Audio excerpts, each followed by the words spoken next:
Yes, you know what it is, man. DJ Thorough, a.k.a. Thorough Zano, the bridge to the streets. Right now, you're watching the hottest in the streets. Right now, you're watching the hottest in the movies and on TV right now. Got a special guest in the building. Introduce yourself.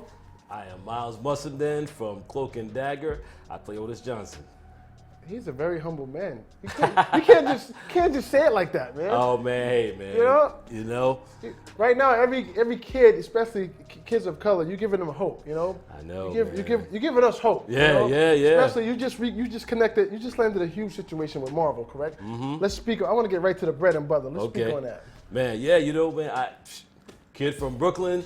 I got my biggest break with Marvel. You know what I'm saying? And this Cloak and Dagger joint. I don't know if your people have seen it yet, but we came out last Thursday, the 7th, on Freeform and on Hulu. Okay. Man, dude, it's just the response has been crazy, man. We broke all the records on the thing. So my son is really the superhero. Okay. You know what I'm saying? He plays Cloak. So it's him, and then there's a young lady, Olivia Holt. She plays Dagger. So, you know, you got this teenage black kid, this teenage white girl, and man, they get woke to realize that they got these powers. Right. And they're activated when they together. Right. You know, even more strongly. So, but the only thing is it seems to always put them in danger. So my son, he can teleport and, you know, he can control dark energy. And she can emit light daggers. Right. You know what I'm saying? And some other things, but I can't really say yet because. Right. Okay. Yeah. There's a historical events. I mean, there's a series of historical events going on. It's particularly with the black community. Okay. When I grew up, obviously, when you grew up, every superhero was white. He-Man was white. Superman was white. Spider-Man is white. Incredible Hulk is white. Everybody's white.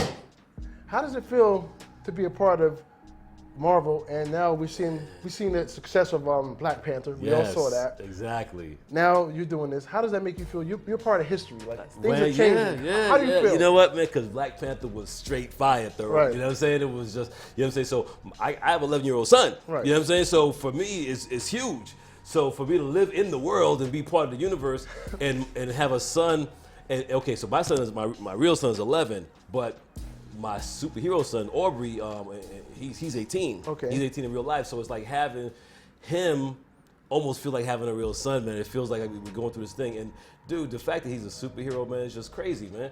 You know, so it just, like you said, man, it just lifts everybody and gives us hope. It's kind of like when I mean, I don't know if it's a good comparison, but like when Obama won.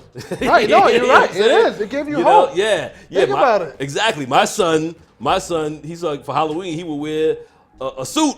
Right. He'll be Obama. You know what I mean? Right. You know what I mean? So the same thing with this cloak thing, man. You know, you got all these kids, man, and it's a different look on a superhero thing, man. It ain't the same thing. So we coming from a different bent, man. Right. You know what I'm saying? So and this show is raw. You know what I'm saying? This show is raw. It's gritty. You know what I'm saying? So it ain't it ain't your grandmother's teen drama. You know what I'm saying? Right. So man, yeah, man, it's exciting stuff, man. For him, for me, for everybody. I think even if you're not black, because again, it just gives you a different look at a superhero from a different perspective. Right. You know what I mean? So yeah. Right. Now prior to this, because I'm sure people are looking and say, hey, he looks familiar. Yeah. I know I've seen him somewhere. Let's run down your discography of what you played on and what you've been on TV-wise. Man, I be forgetting sometimes, but you know, Queen Sugar, you know, you know that's one of my favorite shows.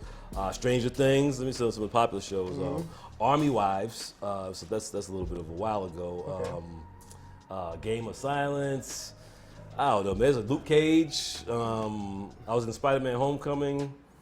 Man, check out the IMDb. It's a whole bunch of stuff. Right. Yeah. Now, how does a kid from Brooklyn get an opportunity to even act? Like, when did you is that what you wanted to do? How did you get that break? Like, how did you pursue that? Like, man, you know what, man? That's a good question. I'm from East Flatbush, man. Okay. But you know, at my school, man, there was a teacher, Mr. Ritt, and he got me in. They used to always pull me to do this little, you know, these little hammy song things. You know, I had a little swag or whatever, so they would pull me to do these things. And then he started you're from Brooklyn, of course. Yeah, right. But everybody was from Brooklyn, but they saw something that made them think I could do that kind of stuff. And then I started doing these plays in school. And at first, I was reluctant to do it, but then it became cool where I was like, you know, a popular kid, and you know, I was able to go. We were going tours, so instead of going to school, I'd be doing plays in other schools. Right. So this is kind of cool. So I remember when I got out of, this is elementary school, you know, I came to this, but when I got out of I remember walking, talking to my friend and saying, you know, I want to be an actor. And when I grew up, when I'm an adult, he laughed. Right.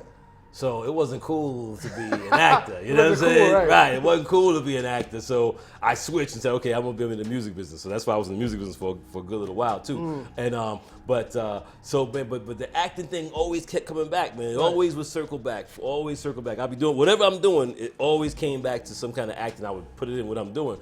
So man, I went bankrupt about 10 years ago. Okay. And I was doing acting as a hobby. You know what I'm saying? I was doing real estate development. I went bankrupt. And, that's when the economy went crazy, in the Bush era. And at the end of the Bush era. So, you know what, man? When I said, okay, if I got to start over, I'm going to start over and do something I love to do. Right. You know what I mean? And I love to do acting. It's something I used to do for free. So I just went all out, went all in. And man, got an agent and started pushing, little small stuff here and there. Right. Stood in for Denzel for a little bit. Ooh. And and then Nice. just kept building, and boom, you know what I mean? Right. Yeah. You just standing for him when he was flying that plane upside down. Yeah. Was that you upside down? Yeah, you see them hands, that's me. Anytime you don't see Denzel's face, that's me. All right, the Denzel hands, that's him. Yeah. All right? Look That's at him, these ladies. hands. Now, let's talk about the music. I found this very interesting. You were managing Shabba Ranks. You know what, man? Because we really used to produce Shabba. It was a little bit different. Okay. I don't know if you know the music scene back then with the reggae music. It was kind of a little bit more underground. You know what I'm saying? So this is just when it really started bubbling up to be kind of going mainstream. So we really used to produce Shabba. When MCA wanted to sign Shabba, they called me. But I was dealing with some things, so I couldn't really deal with that. My partners, they didn't want to manage and all that kind of stuff.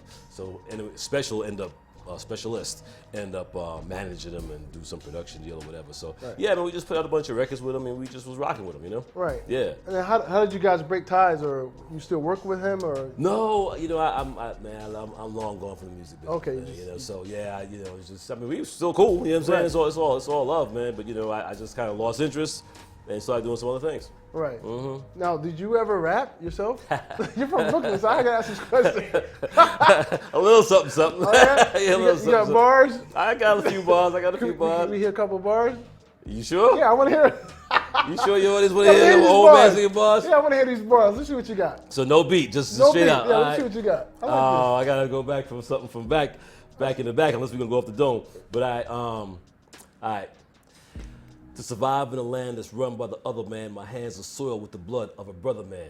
Day out and day in, I'm slaying mothers is praying. I live by the gun and believe in those sayings. To survive in the ghetto, it's a full-time quest. I got the gun in the game to compete in a contest. But once you join the dark side, you just can't quit. Although the game ain't legit and the pieces don't fit. Earning money and name, neighborhood proclaim. Till I became a victim of my own fame. Check the paradox, paranoid, shaking in your socks. Somebody open the locks, man, the Pandora's box. My heart pounding, look around, I'm in a world of shit. Struggle hard to survive and get out of the snake pit. To them it's just a game. Political strategy, with rules of carefully schemed to scatter me. Though I walk through the valley, I fear not the enemy. Instead, I watch the brothers who pretend to be a friend of me, ambitious, quick to put the hammer to the lead, but to get ahead, they gotta leave another brother dead. So I'm smart, think fast, remember the days past, 'cause that's the only way another fucker lasts in this society. Woo!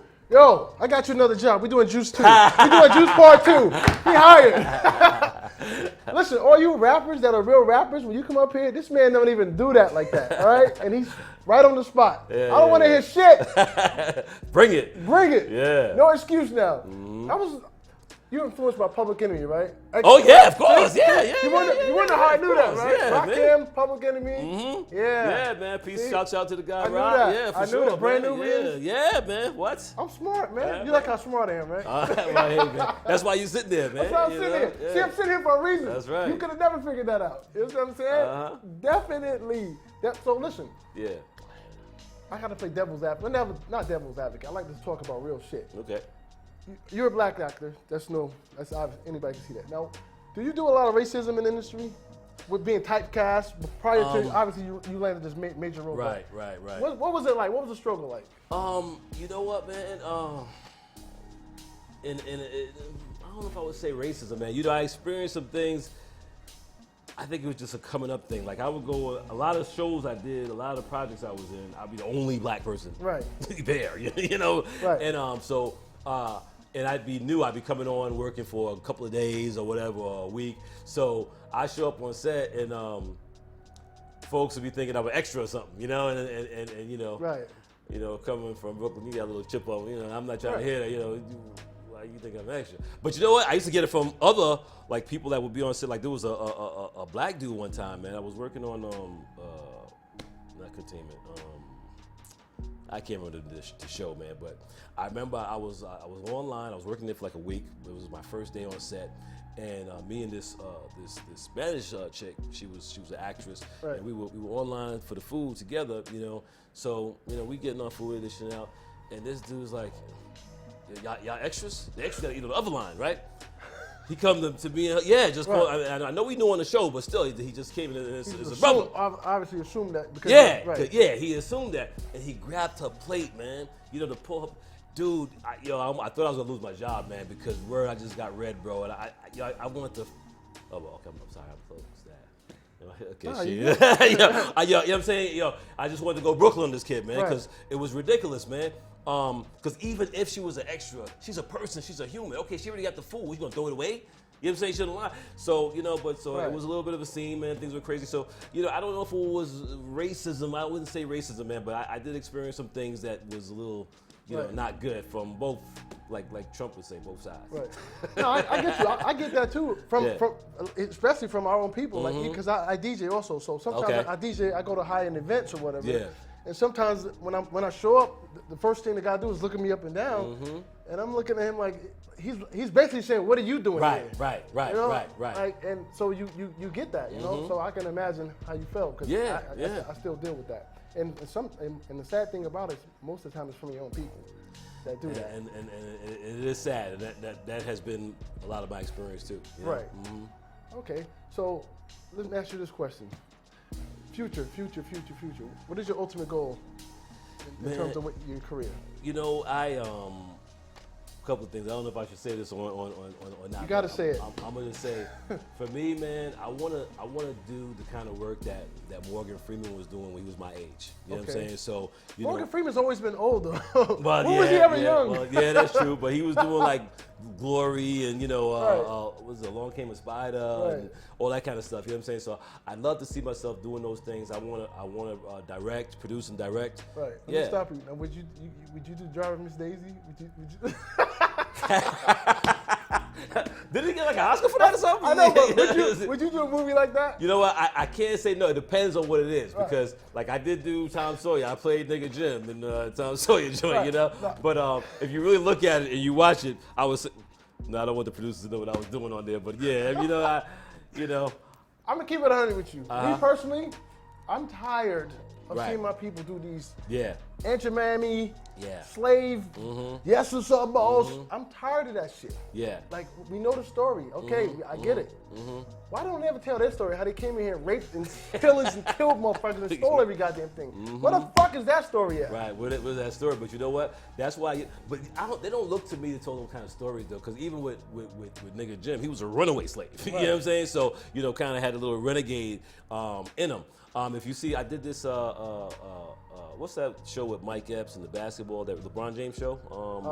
I can't think of it. Whatever that show was. So I did that show, me and Mike Epps, and I played a cop, but we did, we kind of, took on this whole racism and beating up people and all that kind of stuff, and we dealt with that. Even in this show here, in the Cloak and Dagger, man.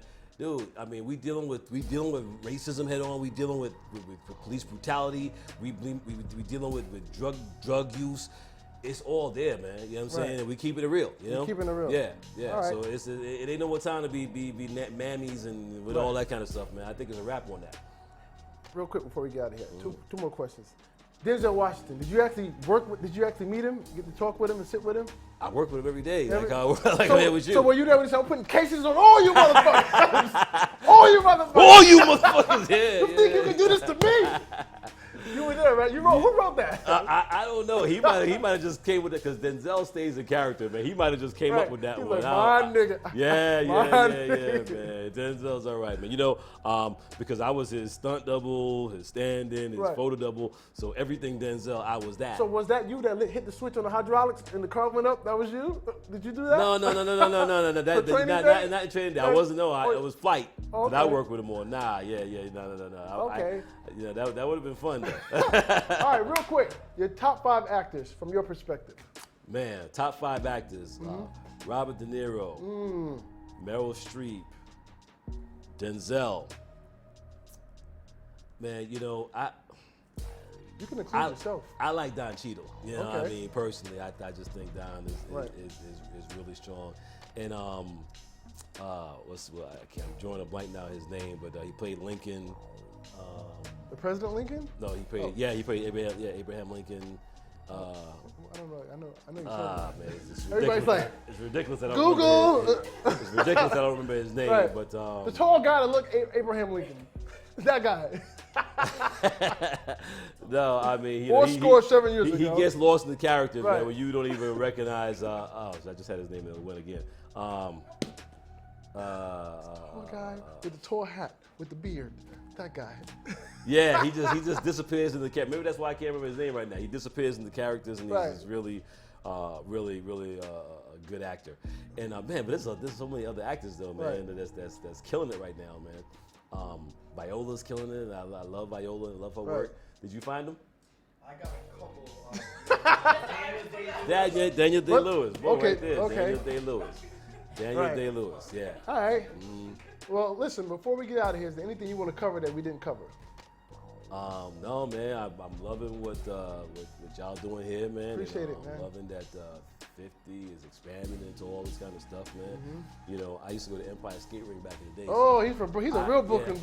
He's a real Brooklyn dude. Yeah, I Woo, remember you can't go in there unless you're from Brooklyn. He's crazy. I remember the other 50. They used to be Yeah, there. MC Light used to be in there. He's a real Brooklyn dude. Yeah. So, man, I'm happy to be here doing this with y'all, man. It's real good. I'm going around and doing all this press, man, but it's good. This is good. I can just talk and we can do us. You know what I mean? Hey, listen, if you ever get sick at work, you need to stand in, call me. I'll be extra, man. I can do it, man. Yeah, All right? I said, yo, just holler at Just holler Thorough, at man. me. DJ I'll be Thorough, there, make it all happen. right? Yeah, for sure. Thank you for coming My through, man, yeah, man, Definitely. good stuff, All right. man. So that's what it is, man. Go check out that movie, that TV series. Let them know where they can see it. Marvel's Cloak and Dagger, man. Come check us out on Freeform, 8 p.m. It's breaking records, man. They're already calling it critically acclaimed after only 2 episodes, man, so don't miss out. Hey, you know what it is, man. DJ Thorough, man. And like always, when you see us, one knee us. That means pay respect. You know what it is? Yeah.